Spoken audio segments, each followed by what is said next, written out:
Hey guys, thanks for joining me today. I'm Mark, this is MacGyver's Garage, and today we're going to be tackling the front brakes on the Jeep. So I've got new rotors, I've got new pads, I've also got new wheel bearings, and so we're going to be pulling the axle out, or just pulling the axle out from the wheel bearing, but getting that pulled off so we can get that replaced as well.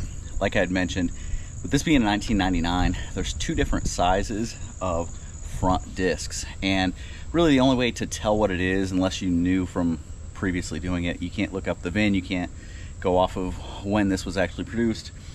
You actually have to pull off the rotor and measure the depth, and then a couple of different websites out there have kind of the key as to what the depth is, which one it is. There's a 3-inch and a 3 1/4, and that's not the depth actually, so the depth is like 2.6 or 2.75 or something like that. But either way, easiest way to go about it for me, since I was going to have this apart and felt, you know, I might as well replace everything that I can while I have it off, is to go wheel bearing and matched discs that go along with that wheel bearing. So got that all set, and we're going upgraded, drilled and slotted rotors and ceramic pads. So should have a little bit better stopping power with this after we get this done. So we're gonna get this pulled off, get it off. Remember to get the wheel spacers off, and then we'll get going. So let's get into it.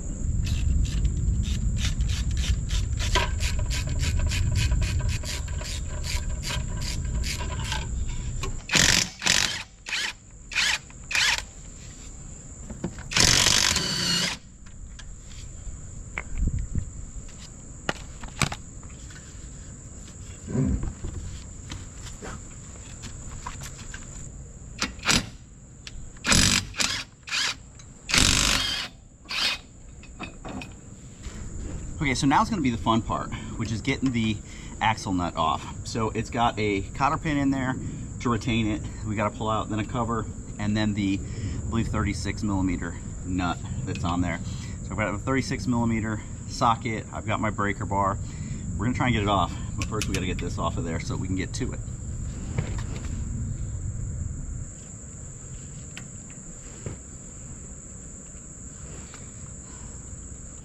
So I've seen a couple of other videos where people have broken several wrenches, socket wrenches, and you know, ratchets trying to get off breaker bars, trying to get off that axle nut. I actually gave it a shot with the impact, and no issue at all. Got it right off. So wasn't seized on there too bad, even though it looked pretty rusty, pretty nasty. It came off pretty easy. So now it's time to get the brake caliper off.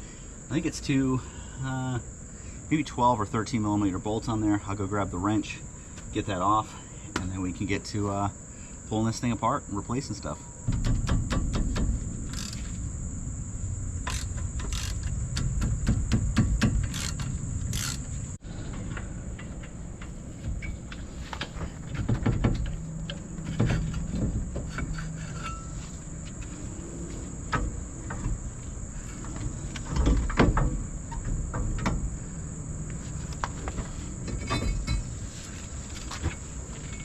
Okay, so I've got two things going on here. I think that this is the same size as the one that came off. I just measured the depth, and they were like within a millimeter of each other. I mean, like super, super close. Second thing I've got is this wheel bearing actually is tight and pretty smooth. Third, I can't get it off right now because it has 12-point sockets, and I only have the normal 6-sided sockets. And so in order to get this off, I have to go get a 12-point, I think it's a 13. So I think it's another 13, but it's 12-point. I'm actually going to go ahead, since this does feel good, there's no movement, there's no play in that bearing, I'm just going to install the new rotors and get this thing assembled and just make sure that it does work. If the brakes do spin after everything's set up, then they are the correct size. And so I would have gotten lucky, and I can actually return the wheel bearings that I've got and save that for next time.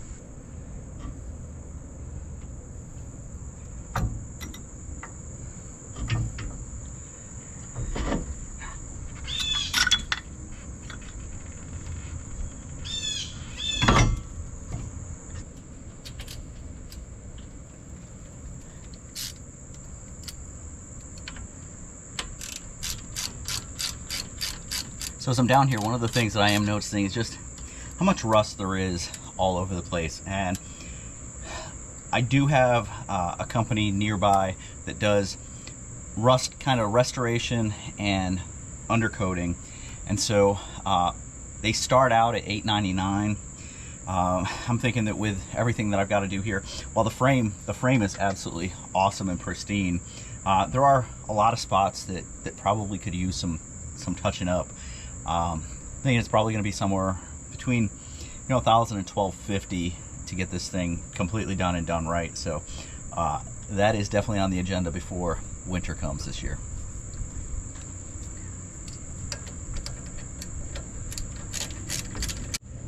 Okay, so I've got the new rotor on, I've got the new pads on, and I've got the new, I've got the axle bolt back on, torqued, cover, all the washers, the wavy washer underneath this one, and then the cotter pin put back in. I know that you should replace cotter pins every time you use them. I was able to save this one, and so I reused it, and that's what we're going with.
Okay, so I'm going right now to bed in the brakes, both the pads and the rotors. And so the procedure is 5 aggressive brakes from 40 to 10, and then 5 not so aggressive from 30 to 5, and then 5 minutes of driving around just to let the brakes cool back down. So I can tell that the brakes are a little bit, the pedal's a little bit soft right now. I did bleed the brakes, and so I probably am a little bit low on fluid right now. So once we get done with this, I will go check the level, get that topped off, and get everything back up where it needs to be. But for now, we're gonna come in here and do some 40 to 10 stops.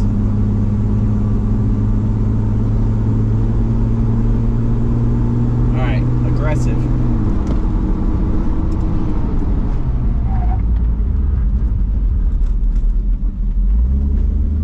I'd say it's fairly aggressive when you start getting a little bit of lockup. So the brakes actually feel really good. Although the pedal is a little bit soft, they grab really well. These are so much better than what was on here before.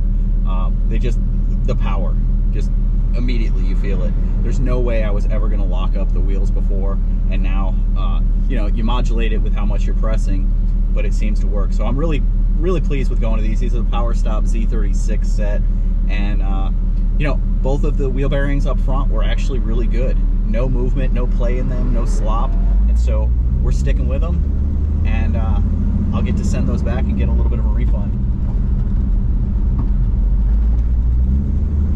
All right, I appreciate you guys checking this out. If you have any questions, any comments, leave them down below, and we'll talk next time. See you guys.